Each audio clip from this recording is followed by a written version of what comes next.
Take a deep breath in and slowly let it out. There's no need to be anywhere else right now, and where the scent of bread is more important than coin or title. You are not a lord or a lady not here. You are the baker's apprentice. In the wide wooden trough you tip in the flour a coarse, unbleached sack of grain ground just days ago by the town's mill. The dough resists you heavy, stubborn. You knead it with the base of your palms, folding and pressing and turning, your breath sensing with the rhythm of motion. Your arms begin to ache, but your mind grows quiet. You set them on planks to rise near the fire. It's slate gray now, with hints of lavender and pale pink at the horizon. You hear the first stirrings of the town. A cart rolling over stones, a rooster calling from beyond the square, and already before even the bell tolls, you know there are people who will begin to queue. The innkeeper's boy, the old widow, the brewer's apprentice. They come not for chatter or company, but for bread, and they will weigh it in their hands before they ever taste it. The room smells richer now, yeast and smoke and salt. You check the oven, the bricks are glowing faintly red, and the smell of baking bread thick, heady, golden rises into the rafters like a promise made real. You open the door with a long-handled peel and toss in a handful of flour. It flashes to smoke instantly, perfect heat. Your hands move on instinct now, dusting the paddle, sliding the loaves into the oven, one by one. The door is shut. The waiting begins. There is something meditative in the motion, something ancient. The dough becomes an extension of your thoughts, silent, slow, grounded. Flour drifts into the air and catches the candlelight like snow, and for a moment, time softens. You think of nothing but warmth and weight and the stretch of dough under your hands. This is not just food. This is the town's trust, their morning meal, the weight of their coins, the warmth of their hearths. And if your bread is too light, too small, too uneven, you know the punishment. You've seen the gallows cart before, with its fake loaves strung from ropes like crude jokes. You've heard the laughter of the children and the jeers of the crowd, as a baker some poor soul with trembling hands was dragged through the market with wooden loaves around his neck. It's not the pure white flour of kings or bishops. No, this is baker's flour, hearty, nut-brown, gritty with bran, sometimes laced with bits of rye or crushed seeds or tiny stones missed by the miller's screen. You know its texture by touch alone. You reach for the salt, measuring with your hand, no scales, no spoons, just memory and repetition.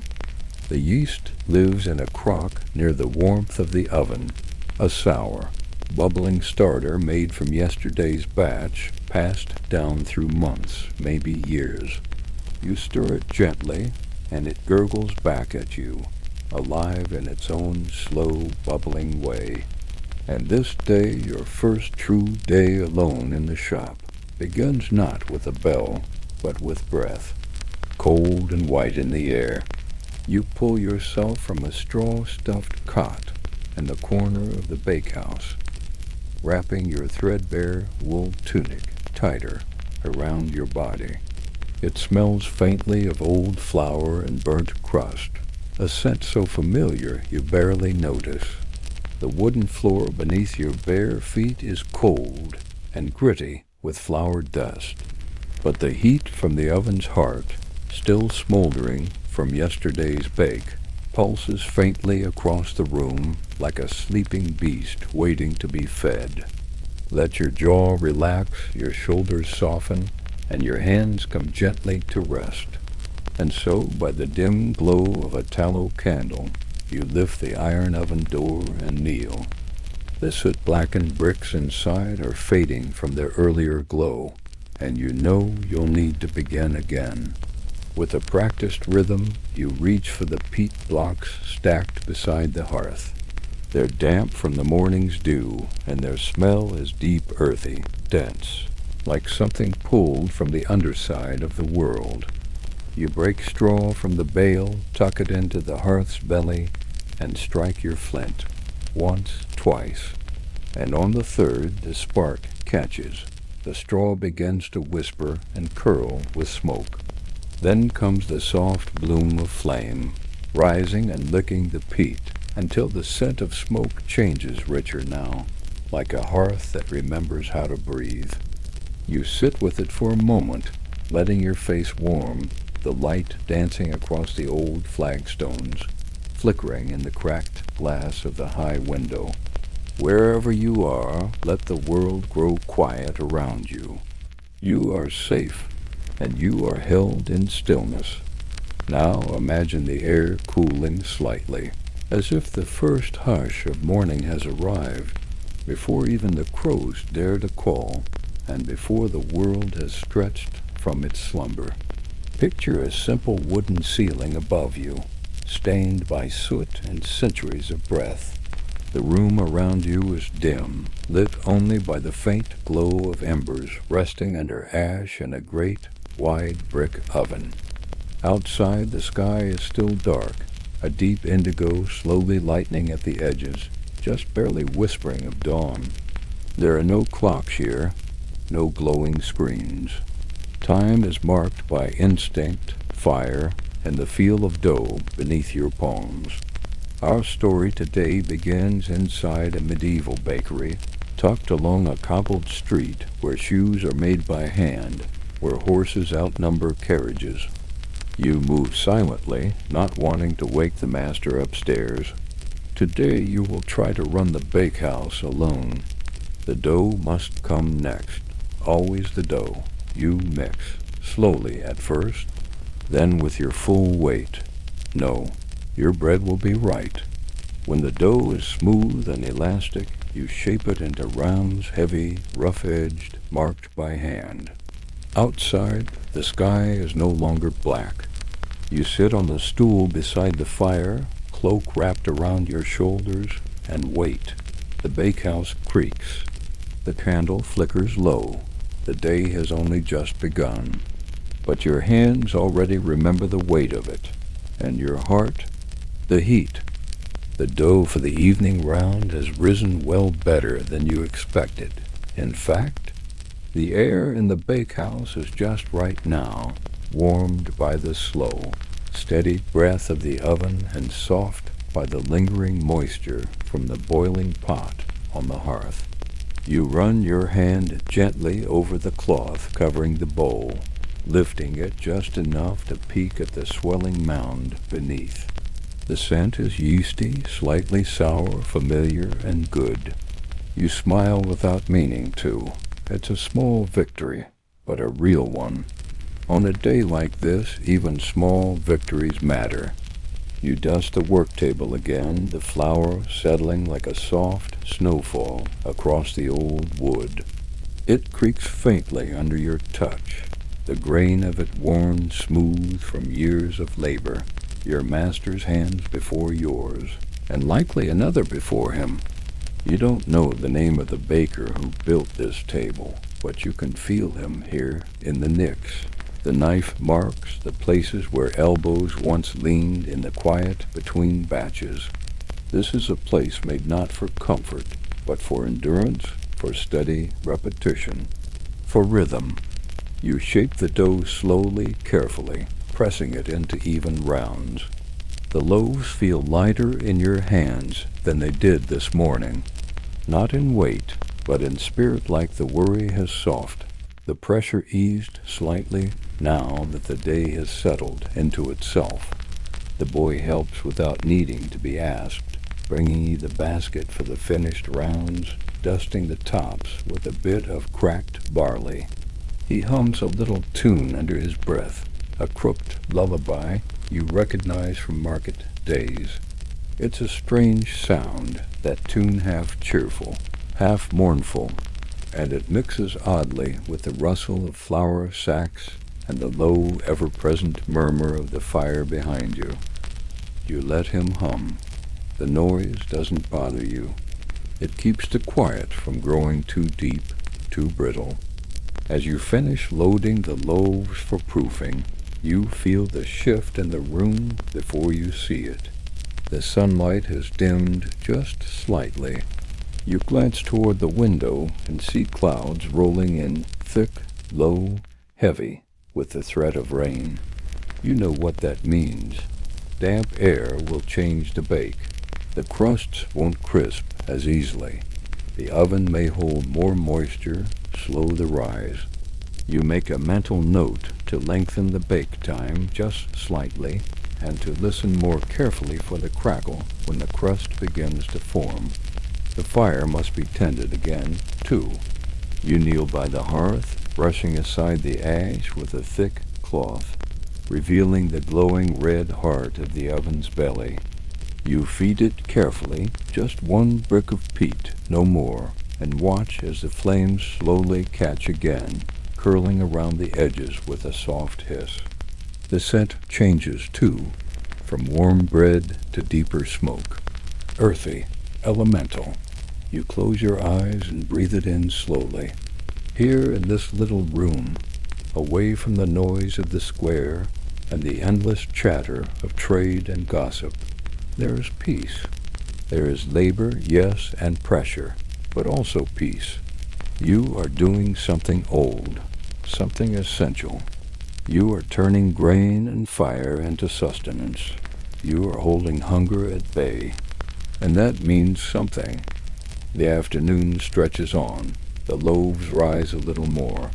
You prepare a few sweet rounds with dried apples from the cellar, just enough to trade with the brewer for his winter ale. You dust the tops with honeyed oat, pressing them gently into the scored seams. The boy watches, wide-eyed.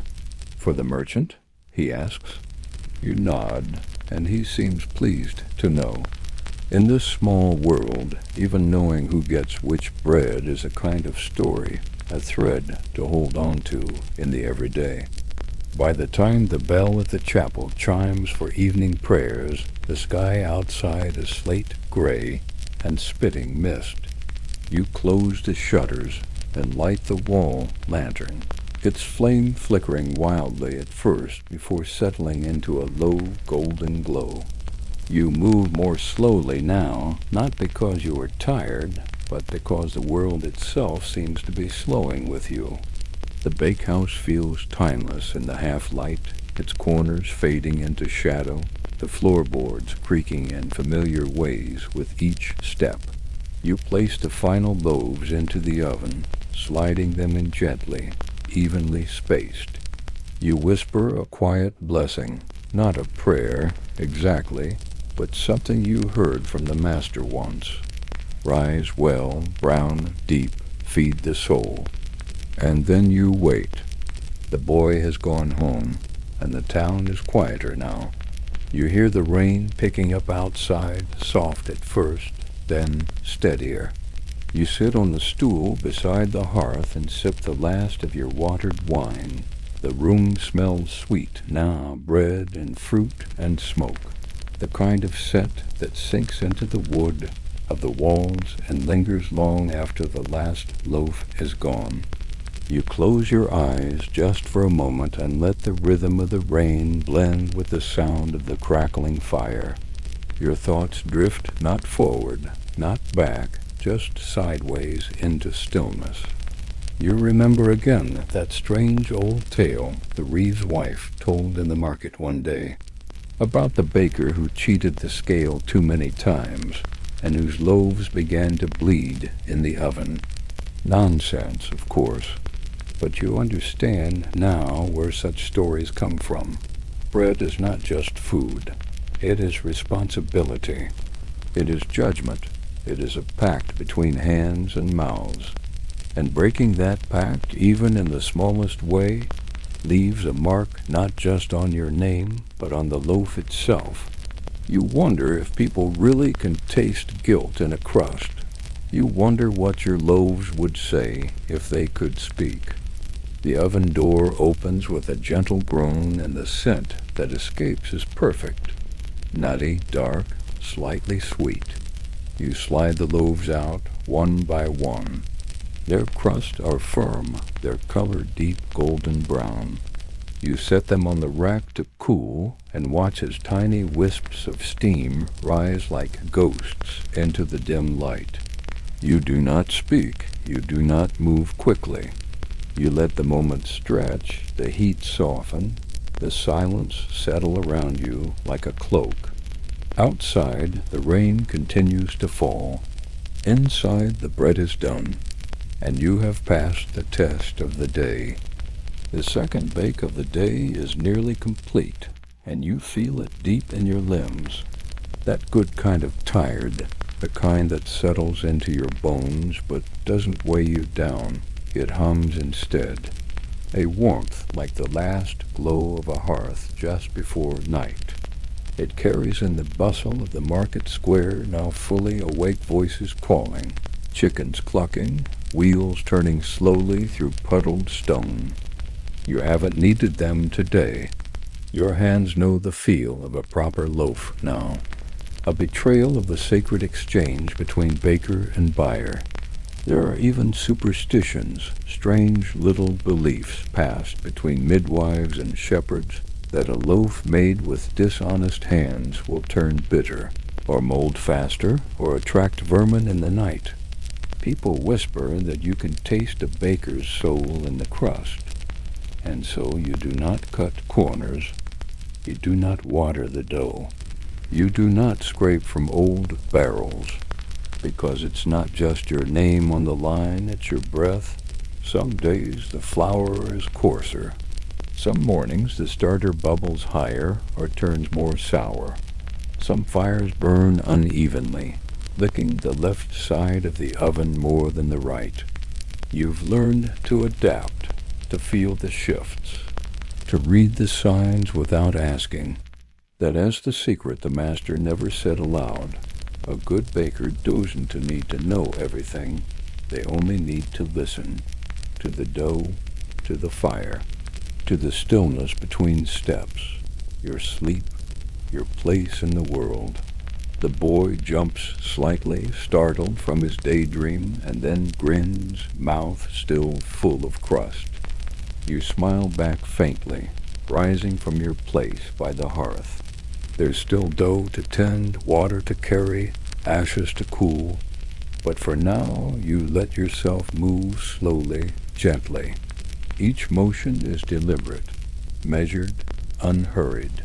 The way you lift the sack, the way you draw the next scoop of flour, the way your hands sink again into the dough, pressing, folding, stretching with a calm that spreads from fingertips to breath. You remember his voice, low and gravelly, saying, "The law doesn't care about your tired arms." The boy sits nearby now, eating a heel of bread dipped in broth. Even when no one speaks, there's always sound, the tick of cooling crust, the faint hiss of a drying hearth, the creak of wooden beams settling overhead. But these sounds are soft, comforting. They blend into the background like a lullaby for tired bones. You feel your breath begin to slow, deepening with the rhythm of rest, and for a few brief moments, time no longer matters. His eyes are sleepy but content. You don't speak.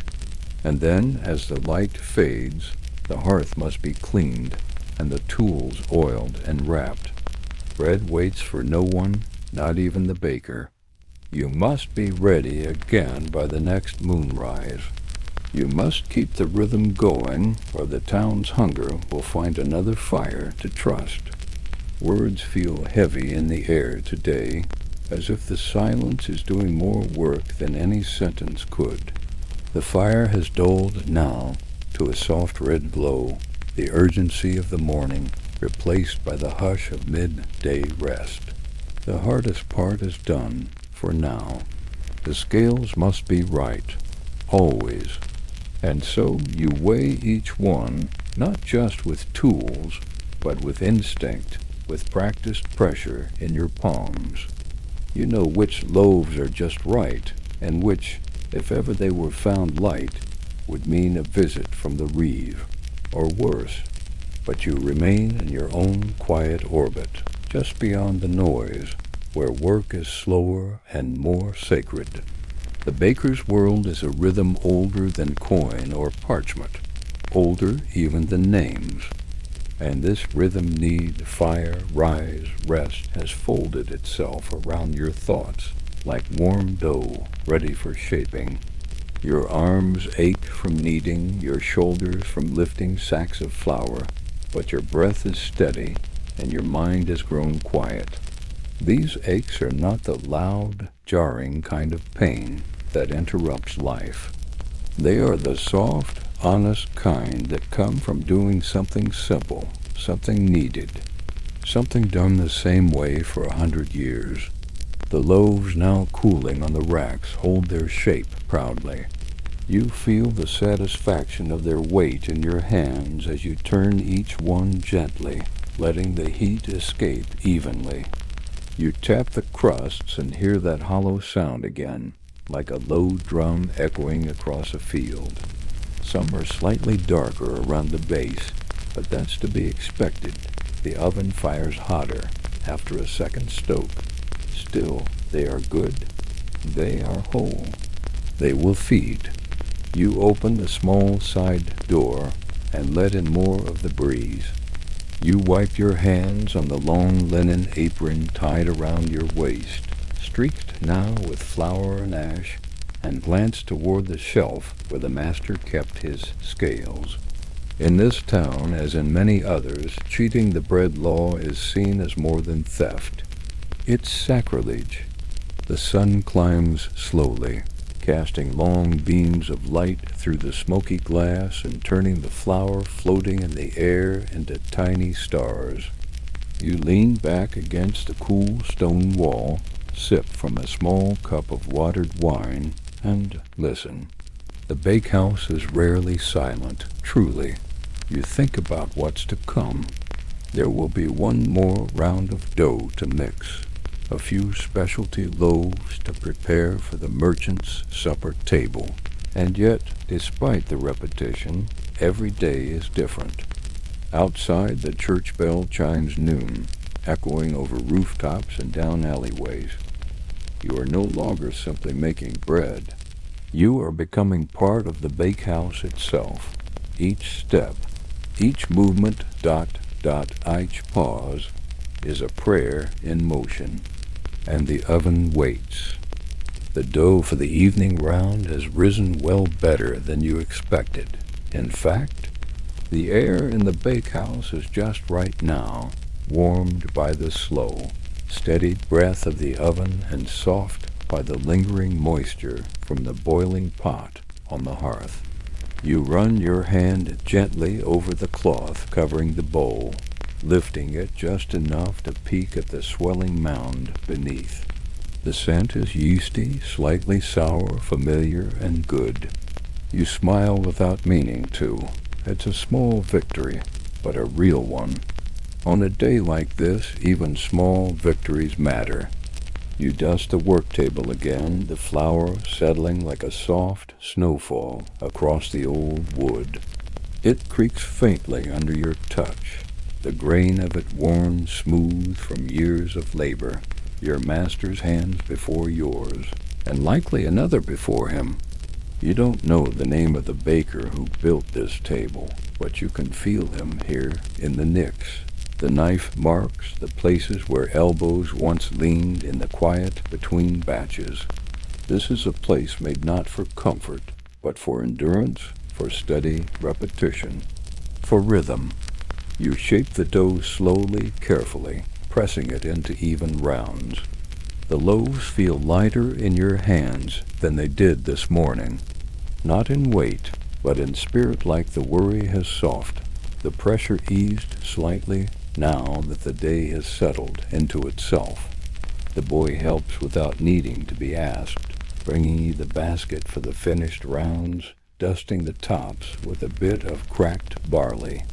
He hums a little tune under his breath, a crooked lullaby you recognize from market days.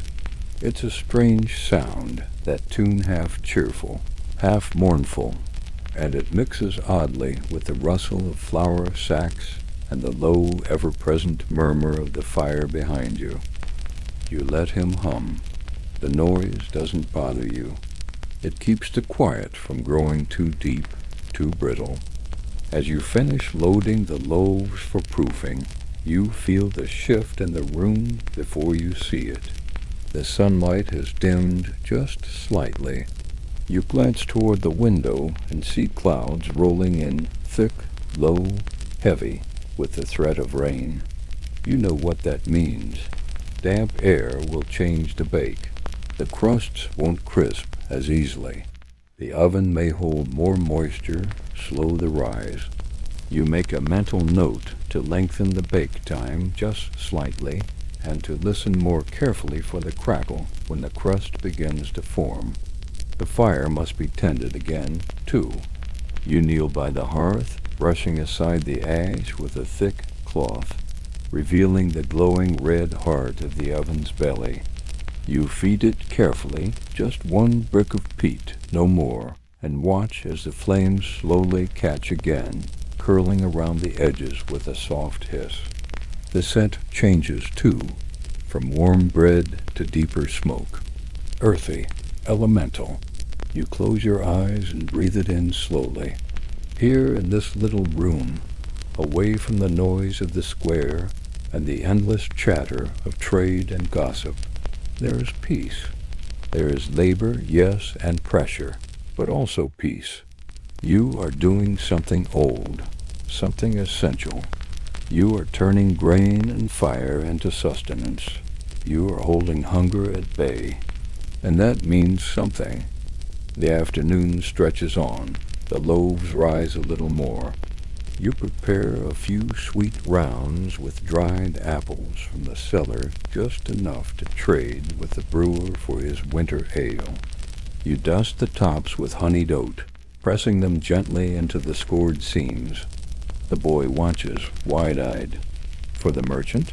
he asks. You nod, and he seems pleased to know. In this small world, even knowing who gets which bread is a kind of story, a thread to hold on to in the everyday. By the time the bell at the chapel chimes for evening prayers, the sky outside is slate gray and spitting mist. You close the shutters and light the wall lantern, its flame flickering wildly at first before settling into a low golden glow.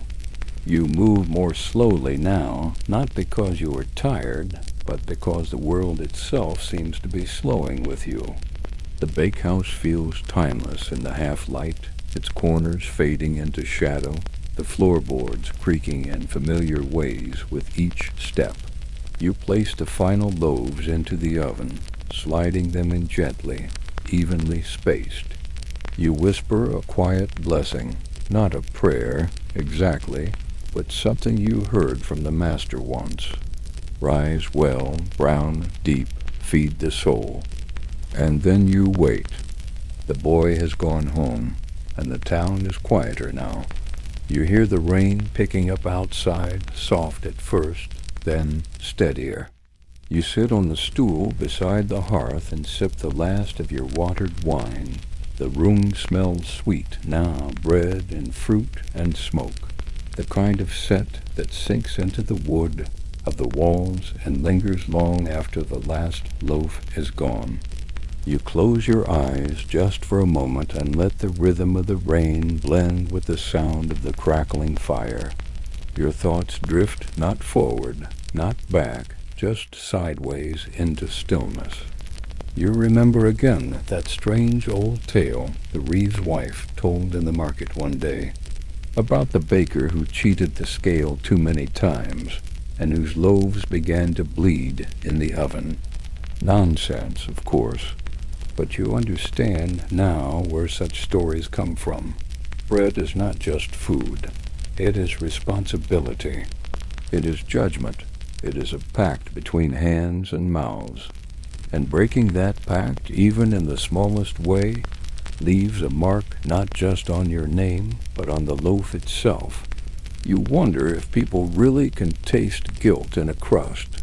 You wonder what your loaves would say if they could speak. The oven door opens with a gentle groan, and the scent that escapes is perfect. Nutty, dark, slightly sweet. You slide the loaves out, one by one. Their crusts are firm, their color deep golden brown. You set them on the rack to cool, and watch as tiny wisps of steam rise like ghosts into the dim light. You do not speak, you do not move quickly. You let the moment stretch, the heat soften, the silence settle around you like a cloak. Outside, the rain continues to fall. Inside, the bread is done, and you have passed the test of the day. You wipe your hands slowly, dragging the rough cloth across your palms, over each finger, pressing into the creases where flour has turned to paste. The scent of the evening loaves still clings to your sleeves, and under your nails apples and oats, barley and smoke. The fire has quieted again, its orange tongue now only a faint breath beneath the blackened logs. There is peace here, not the kind you read in Scripture or hear in the chapel. A different kind, the peace that lives in repetition, in knowing what your hands are for, and doing the same thing again and again, not because you must, but because someone must. You run your fingers over the tops of the new loaves, still warm, still soft enough to yield slightly under your touch. This is the last bake of the day. You won't make another until the stars fade and the crows cry again. For now these loaves will rest, cooling on the slatted shelf. A few will be picked up by candlelight by the cooper's wife, by the reeve himself perhaps. The rest will wait for morning, to be sold by weight before the sun even touches the church's bell tower. You set them neatly in rows, lined like soldiers beneath a soft snowfall of flour. There's something deeply satisfying about the symmetry of it, the quiet order. It's a comfort not found in the chaos of the world outside. You move slowly now with the weariness that settles in after heat fades. You sweep the floor with a stiff bristled broom, chasing curls of ash and flour into the corners. You clean the long-handled peel with damp linen, wipe down the wide wooden table with salt water to keep pests away. These rituals are just as important as the kneading, just as sacred as the measuring. A baker's work never truly ends, it only resets. It winds itself around each sunrise and sunset like a turning wheel, and you are its spoke. Above, the wind rattles the loose thatch of the roof, a soft creak from one of the beams. The smell of rain pushes against the window, again, heavier now. You think of the townsfolk huddled in their cottages, windows shuttered, cloaks hung to dry by the hearth, and you think, strangely, of all the bread you'll never see eaten, the slices broken over stew pots, the crusts dipped in broth, the crumbs swept from wooden floors. Your hands feed mouths you'll never know, but you know their trust, their coin, their silence. That is enough. Your thoughts drift toward sleep now, tugging softly at the corners of your mind. But you mustn't sleep in the bakehouse. The master says it draws bad luck, something about the fire needing to cool fully, about dreams catching in the ashes. So instead you pull your cloak tighter, stoke the coals one last time, and step out into the rain. It greets you like a soft curtain, not harsh, not cold, just steady. The kind of rain that soaks you slowly, seeps into your boots, settles into your bones without asking. The town is hushed beneath it. No voices, no wheels, just the soft splatter of water on wood and stone and thatch. The torch by the chapel gate flickers in the distance, a faint orange smear in a world of gray. You cross the square with your hood drawn low, passing the shadow of the well, the cold iron ring of the stocks, the stillness of a world paused by weather. When you reach your quarters just aloft above the larder, you climb the narrow steps and press open the crooked door. The air inside smells of rye flour and old herbs. You light a candle, strip off your damp outer cloak, and stretch out on the straw-stuffed pallet. The roof creaks above. The rain whispers its lullaby against the thatch. And your body, warm from the fire and the rhythm of the day, begins to let go. You close your eyes, and for a long moment you do not think of bread, or weight, or law, only of warmth, of rain, of the soft rise and fall of breath, of sleep. But before true sleep can claim you, your thoughts float just above it, drifting on the edge, where dreams have not yet taken form, and the world still hums faintly with memory. You listen to the slow dripping of water from the eaves, the way it strikes the stone below in a steady rhythm like the ticking of a wooden clock. Your breathing slows to match it, and with every exhale, the aches of the day begin to ease. The weight in your shoulders, the stiffness in your wrists, the dull throb of your soles, all of it softens, dissolves as if melted by the simple magic of rest. You are no longer standing over the oven.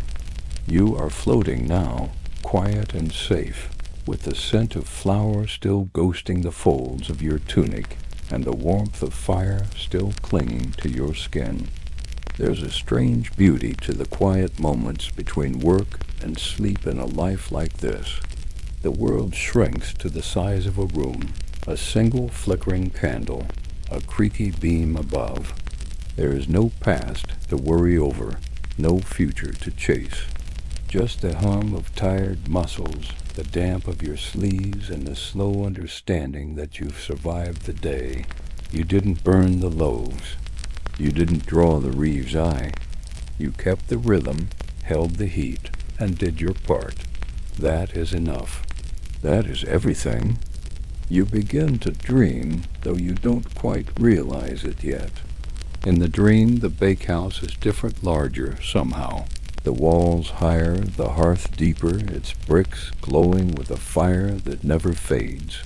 There's no boy here, no master, no cold rain outside. Only you and the bread, and the dough moves in your hands like silk, rising without effort, golden before it ever meets flame. The loaves float into the oven by themselves. They hum, they glow, and when they come out, they do not cool, they pulse with warmth, as if alive. The bread speaks not in words, but in memory. Of every field that grew the grain, of every miller's hand that ground it, of every back bent in harvest, and every fire stoked in hunger. And you realize then, even in sleep, that this is not just a baker's task.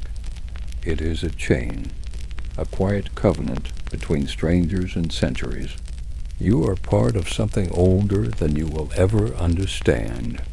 You wake slowly, the candle having burned halfway down.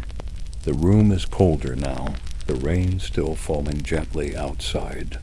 You sit up, stretch your fingers, and listen to your body, still tired, still sore, but alive. The morning won't come for a while yet. You still have time. You curl again beneath the rough wool blanket, pull it tighter around your shoulders, and let the heaviness of sleep return.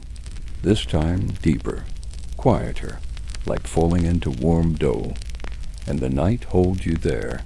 You do not dream again. but the bread remembers. The faintest echo of a bell stirs you, distant and metallic, warped slightly by the rain still pattering on the roof above. It's not quite morning yet still, deep in that silent hour when the world is paused between night's breath and dawn's first stirrings. But in the life of a baker, this is the beginning. This is when it starts again. Your limbs resist at first. They are heavy with sleep, leaden with the warmth of the blanket and the lingering dream of weightless loaves and silent fire. But the bell doesn't lie, nor do the sounds that come next the creak of shutters in the wind, the bark of a far-off dog, the cough of a neighbor stoking their own hearth below. The town is turning over, not quite awake, but no longer still. And so must you. You rise slowly, feeling the stiffness in your back, the tug in your shoulders. Your fingers crack as you flex them. You dress in silence, wrapping your tunic, pulling your apron over your head, stepping carefully down the ladder into the darkness below. The larder smells like old onions, stone, and salt sharp and grounding after the quiet sweetness of sleep. You light the small lantern by the door and step out into the grayness. The rain has stopped, but the air is wet and close, wrapping the world in a kind of damp hush. The ground is slick beneath your boots. Mist curls between the cottages, drifting in low waves across the cobblestones. It feels like stepping into a dream half remembered, half made of smoke. Your breath clouds the air as you cross the square, past the well and the worn stump where the town crier reads notices aloud, past the chapel where candles still flicker behind stained glass panes. Everything is muted, wrapped in a fog too old and too gentle to be feared. The bakehouse is cold when you enter. The oven, now fully asleep, feels hollow and sullen, as if offended by its own hunger. You move with practiced calm. You know what must be done. You kneel beside the hearth, clear the ash with slow strokes of the shovel, uncover the last coals hiding like embers under snow. You feed them gently a twist of straw, a bundle of kindling, a breath. The flame stirs, then catches. You coax it patiently, watching as the orange glow returns, licking slowly up the blackened stone. A new fire is born. This is how it always begins, with cold and ash, with empty space and quiet breath, and from that, warmth grows. This fire is different from the one outside, less wild, more willing to serve, but it, too, has moods. It will sulk if left unattended, rage if overfed. You must learn its language, its hum, its rhythm. The master used to say the fire was like a horse, stubborn, proud, but loyal if handled gently. You speak to it in silence. Feed it little by little, and wait. While the oven warms, you prepare the first dough. The flour is cold, slightly damp from the air, and it clings to your fingers like snow. You mix it with warm water, salt, and the starter kept alive from the last batch, a bubbling, sour-smelling treasure stored in a clay pot, passed down from hand to hand for years. Some say these starters are hundreds of years old, that they carry the breath of bakers long buried. You believe it. There is something alive in the way it stretches and sighs, and the way it blends with the new flour, like an old friend greeting another. You knead in silence, your hands moving as if they've never done anything else. Press, fold, turn. Again, again. The dough grows smooth, elastic. You feel its resistance soften beneath your palms. The work is heavy, but hypnotic. It pulls you into the present, into your body, into the heat of your breath and the chill of the floor beneath your bare feet. Nothing else matters now. Not the reeve, not the rain, not the ache in your spine. Only this, the dough, the shaping, the silence. As you work, the light outside shifts slowly from gray to silver. The mist begins to thin. The first bird calls a lark, you think, though you don't pause to listen.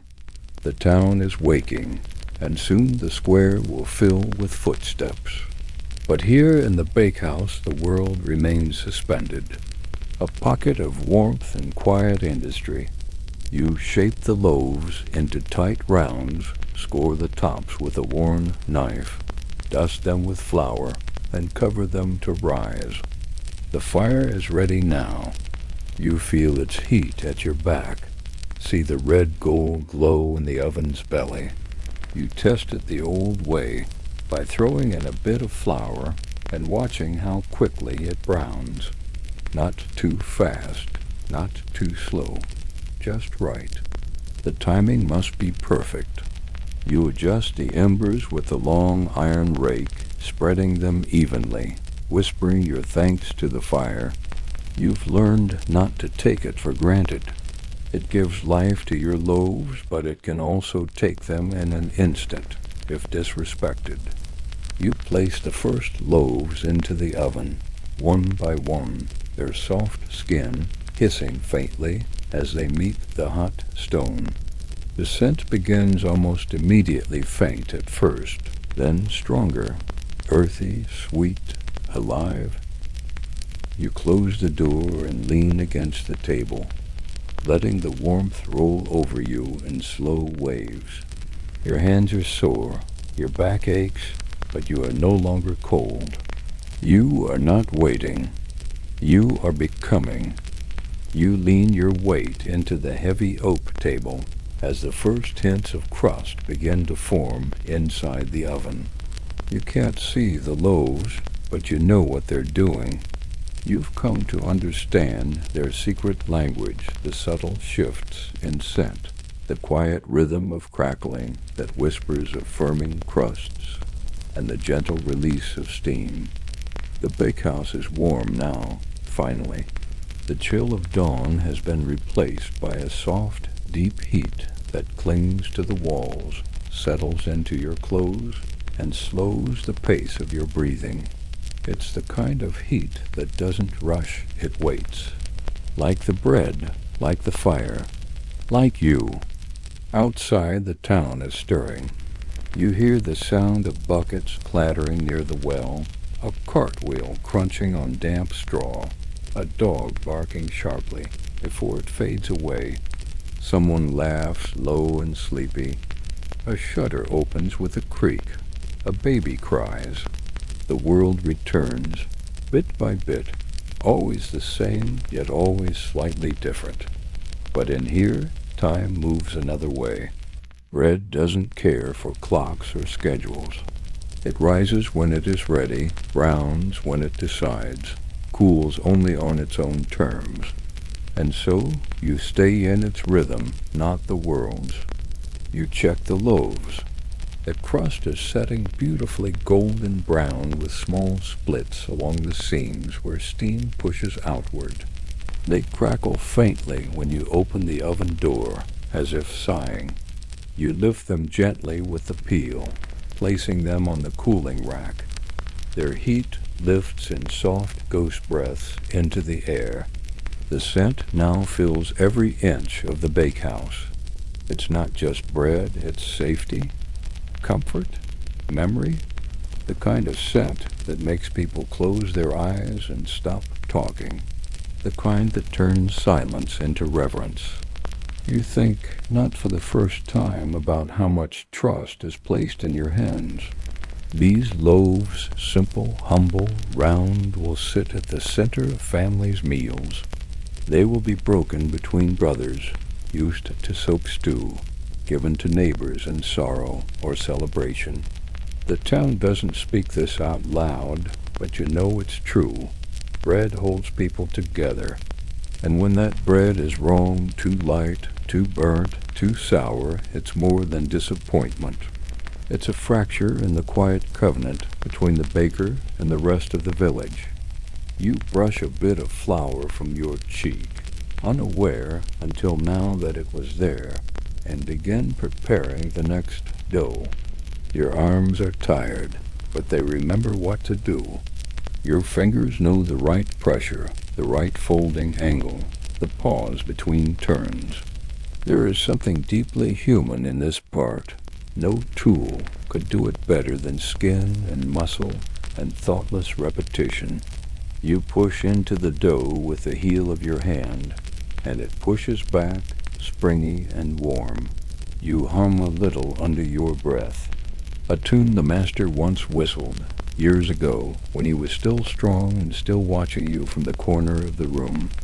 He's long gone now, buried beside the old chapel, with a sprig of rye tucked into his palms, and a crust from his final bake set on the coffin lid. They say his spirit still lingers in the warmth of the hearth, in the scent of perfectly baked barley rounds. You sometimes think you see him in the corner of your eye leaning by the window, nodding approvingly when the loaves rise just right. Maybe that's why you're still here, still baking, still listening to the fire. By the time the second round goes into the oven, the sun is filtering through the high window in golden shafts. Dust motes drift lazily in the light, glowing like tiny embers. The town is fully awake now. You hear more voices. The butcher sharpening his blade, the fishmonger shouting about his river catch, the reeve's boots clacking across the square as he begins his morning patrol. You should be anxious he'll want to inspect today's loaves, but you aren't. You know their weight is true. You can feel it in your wrists, in your bones. The door creaks open and the first customers arrive. The widow with the crooked back, the blacksmith's apprentice still rubbing sleep from his eyes, a pair of children carrying baskets too large for their arms. You greet them with nods and quiet gestures, placing loaves into their hands like offerings. Some sniff the bread, others smile. One whispers a soft thank you, though she didn't have to. This isn't a place of chatter. It's a place of trust. The coin exchanges hands. The bread leaves the shelf. And still, the fire hums behind you, steady and watchful. You begin to think of the evening ahead, the third bake, the cleaning, the cooling of the fire. But for now, you remain here in this moment with the smell of rising loaves and the heat on your face. You reach for the next lump of dough and begin again, not because you must, but because this is what you were shaped to do, like the bread, like the stone oven, like the fire. You watch as the boy drifts into sleep against the wall, his head resting on a sack of oats, lips slightly parted, hands still dusted white from helping with the third bake. The loaves inside the oven are almost ready. Your nose tells you more clearly than any clock could. That scent, rich and mellow, the barest hint of toasted grain and honey, curls in the warm air like incense rising in a chapel. It is not loud, it is not urgent, but it calls to something deep and old in you, something older even than bread, something sacred. The fire crackles softly, the hearth glows. The only other sound is the gentle snore of the boy curled in his little corner of warmth and flour. You do not wake him. Let him sleep. The bakehouse is safe at this hour. The doors are latched, the loaves are whole, and nothing here breathes without purpose. Even the shadows are gentle now. You lean back, resting against the thick wooden beam that holds the structure upright, and feel it creak faintly with the years. How many bakers has this timber seen come and go, How many hands have rested against it, aching from kneading, soot-streaked from tending the flames? You wonder if those old ghosts would nod at your work today, if they'd see something familiar in your sweat, your caution, your care, or if they would laugh softly, kindly, at how much you still have to learn. You reach for your cup, still half filled with watered-down wine from before dusk, and sip it slowly. The warmth from the hearth mingles with the faint sweetness of the drink and settles deep in your chest. You close your eyes for a moment, just a moment. Not to sleep, not yet, but to rest the space behind your eyes, to breathe in the smell of the crusts rising, to remember the feeling of the morning's first fire and the dough that clung to your fingers like silk. To mark this day not with words or carving or coin, but with stillness. When you rise, it is only to check the loaves again. They are perfect. You open the oven door with reverence, not ceremony. There is no audience here but the fire, and it watches without judgment. The golden rounds inside shine with that soft, almost luminous finish that comes only from patience. Not too brown, not too pale. Their seams have opened just slightly along the tops, like gentle mouths whispering stories you cannot quite hear. You lift them carefully, one by one, onto the rack. Steam rises from their crusts in tiny whirls. The heat of the room softens. The bake is over. You wipe the sweat from your brow with the edge of your sleeve. You do not sigh, not aloud, but your body does. A long, full body breath that only comes when something has been seen through to its quiet conclusion. You made it through the day. You carried the weight. You guarded the fire. And now, with flour on your hands and ash in your hair, you get to stop. Just for a while. You break off a corner of one of the final loaves, not too much, just enough to taste and let it cool in your palm before you bite. It is soft inside, still steaming. The crust gives just enough before yielding, and the flavor, though simple, is everything. Warmth, salt, earth, smoke. All your labor distilled into a single mouthful. You offer a piece to the boy. He stirs, accepts it sleepily, and chews in silence. His eyes don't open, but he smiles faintly. You smile too. No words are exchanged. None are needed. Outside. The square is going dark again. The shadows stretch long across the cobblestones. The windows of the chapel glow faintly behind stained glass. Far off, someone is singing a low, simple song, maybe a lullaby or a hymn. It floats on the cooling air like a feather. You douse the fire slowly, carefully, drawing the embers into the center and covering them with ash. The heat lingers, but the light dims. The bakehouse breathes a final sigh and settles. The day has ended the way it began, in quiet motion, with hands working and hearts steady. You do not fear tomorrow's fire. You do not dread the weight of the dough.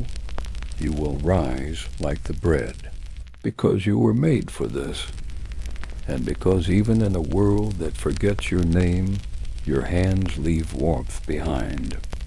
The sky outside deepens into a velvet dusk as the last traces of light slip behind the chapel roof, staining the clouds in dusky gold and soft plum. Inside the bakehouse, the hearth has gone quiet, reduced now to a slow glow in the ash pit. The loaves rest in neat rows, cooling on their racks, exhaling the day's heat in slow, invisible wisps. There's a kind of stillness that only comes at this hour, neither night nor day, neither labor nor leisure. a moment suspended between one breath and the next, when the world is no longer asking anything of you. You sit down on the low stool, by the window, your hands resting in your lap, fingers curled slightly from the day's work. Your knuckles ache. Your wrists are stiff, but the ache feels honest. It reminds you of all you've done, every fold of dough, every stir of the coals. It's the kind of tired that doesn't complain. It simply is. You close your eyes briefly, not to sleep, but just to listen to the gentle creak of cooling wood, to the shift of the wind outside, to the boy breathing softly in his sleep across the room. For a moment, you imagine you are no longer here, not in this time, not in this body. You are a pair of hands, kneading in an endless rhythm, part of a lineage so long it has no beginning. You are the echo of ancient ovens, the memory of fires lit before bells rang, before streets were paved. You are part of something older than names, older than guilds and towns and taxes. You are the quiet promise of warmth in the cold, the invisible thread that holds a community together each morning. You are the baker. The boy stirs and opens his eyes. He yawns, blinks toward the window, then glances at you as if to ask whether the world still spins outside. You nod once and hand him a piece of the final loaf, which he accepts wordlessly. He tears it slowly, eating in the lazy, dream-soft way of children not yet fully returned from sleep. Then he looks up again and asks the question he always asks, once per week, usually around this hour. Why don't you ever burn it?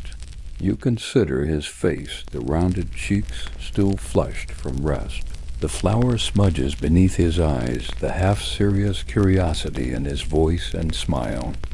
You lean forward, elbows on your knees, and speak for the first time all day. Because the bread listens, you say?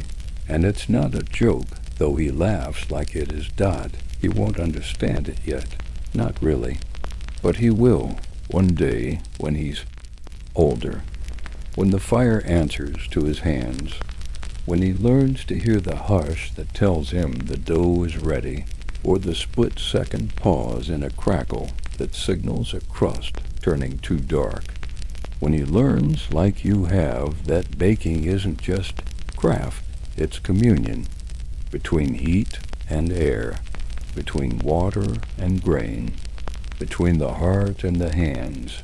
You let him finish the crust and ruffle his hair. He pretends to pull away, but not very hard.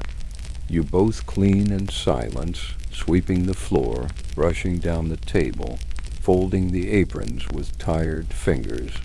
The flour floats in the air like powdered moonlight. Outside, someone is lighting a lantern, and its glow flickers softly through the windowpane. Soon, he'll head home to the room he shares with his mother above the cooper's shed. You'll watch from the doorway until his small figure disappears into the mist.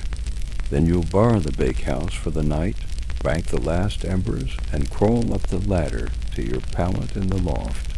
And tomorrow, when the bell tolls before sunrise, you'll do it all again. Not because the bread demands it, or the town expects it, but because this is what it means to keep the fire. It is not just about flour and heat. It is not about coins or weight or laws. It is about the promise that no matter how cold the night has been, there will be bread in the morning. You step outside just before the door is bolted, lantern in hand, and breathe in the thick, damp air of the evening. It's heavy with the sense of peat smoke, wet stone, and something sweet drifting faintly from the direction of the orchard. The stars are beginning to show through the parting clouds faint pinpricks of light above the chapel spire. The square is nearly empty now, save for the slow return of townsfolk retreating indoors, cloaks pulled tight, candles flickering behind oiled parchment windows. It's the hour when the town exhales, when the noise fades to murmurs, and the weight of the day slides off the shoulders of every honest laborer. You lean against the bakehouse doorway and rest the lantern on the windowsill.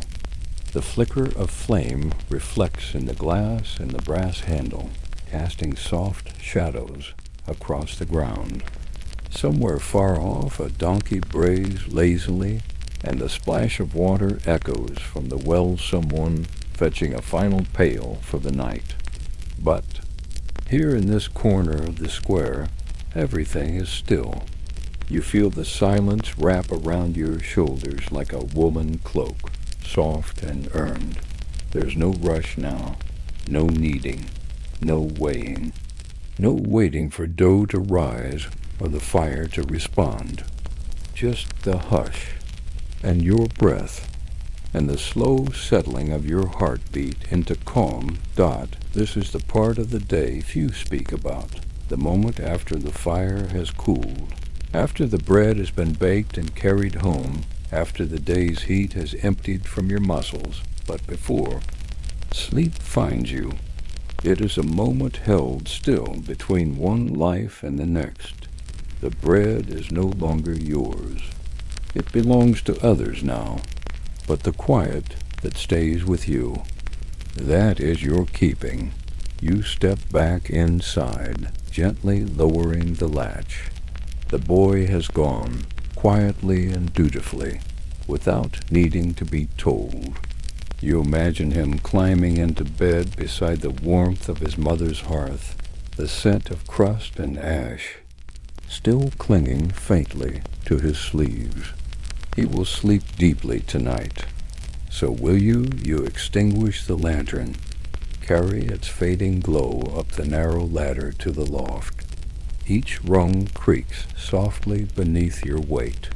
The roof overhead groans as the wind shifts across the thatch, and you feel the building settle around you, like a living thing exhaling after holding its breath all day. You lower yourself onto the straw-filled pallet, wrapping your worn blanket around your shoulders, and lie back into the gentle rustle of dried herbs hung from the beams above, lavender, chamomile, and elderflower. For a while, you lie awake, staring at the rafters, the shapes of them familiar as your own hands.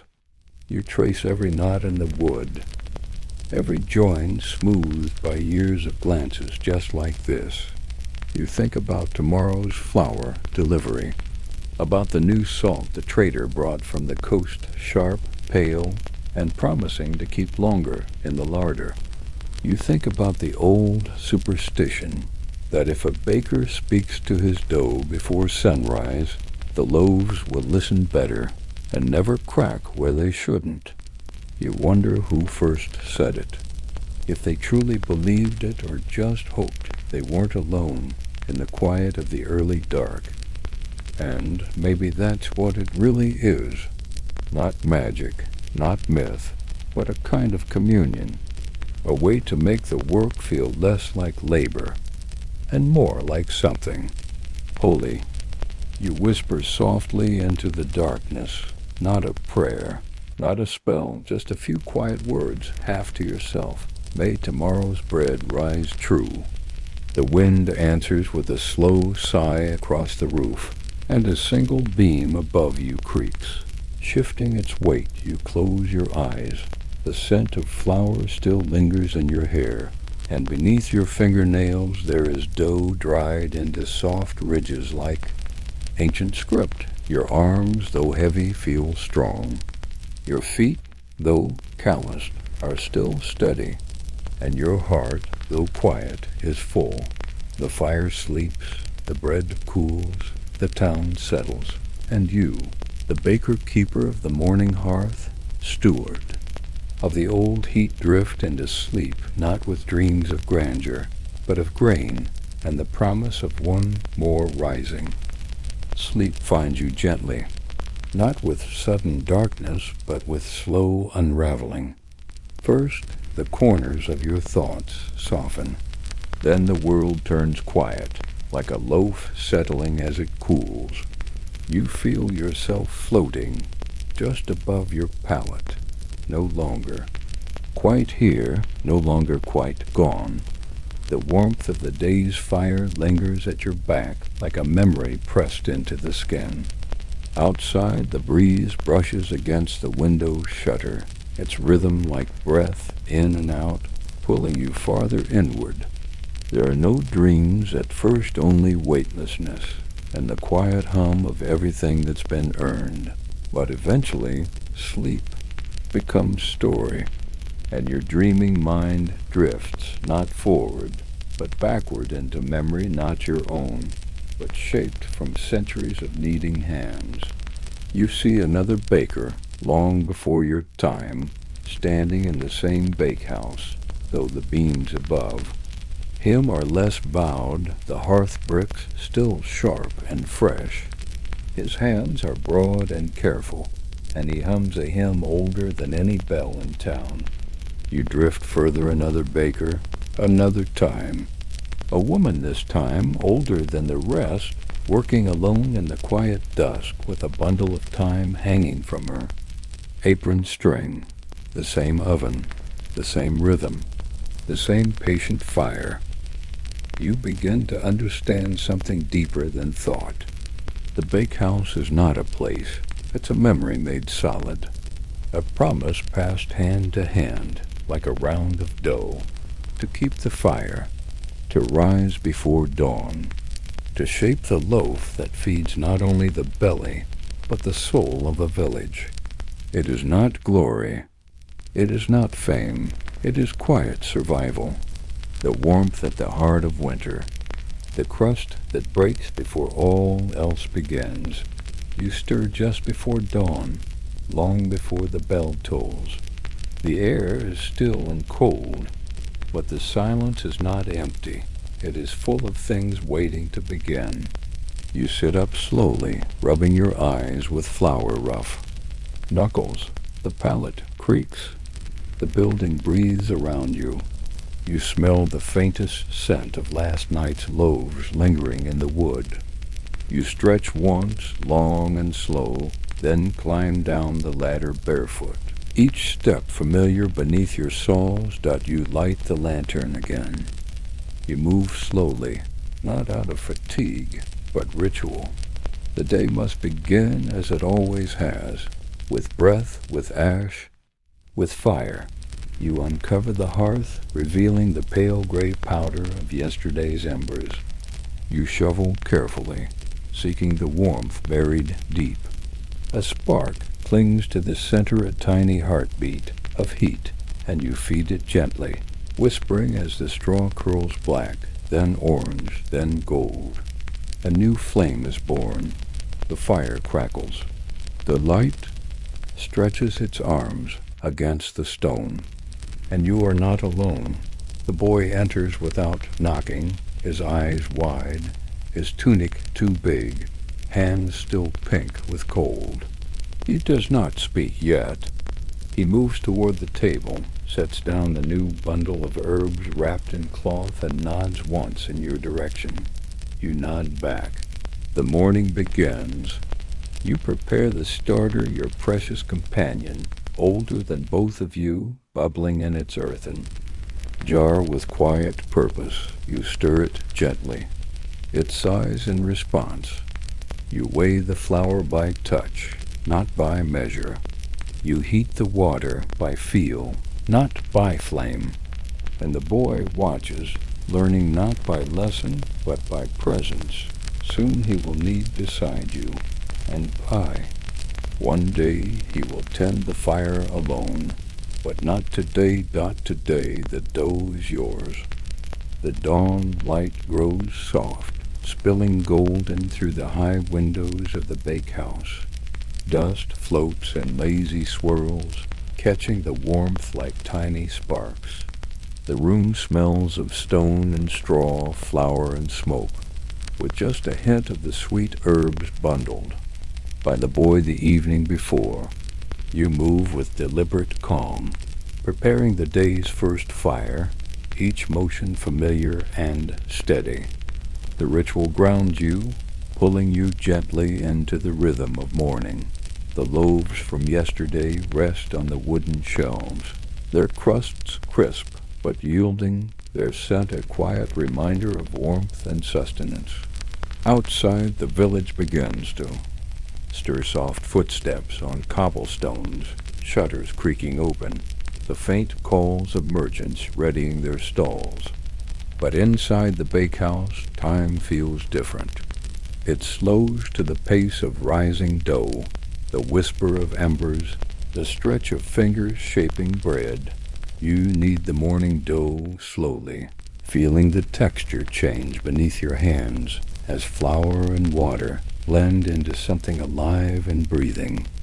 The starter bubbles in its jar, a quiet companion whose history stretches back beyond memory, carrying with it the legacy of every baker who has ever lived in this place.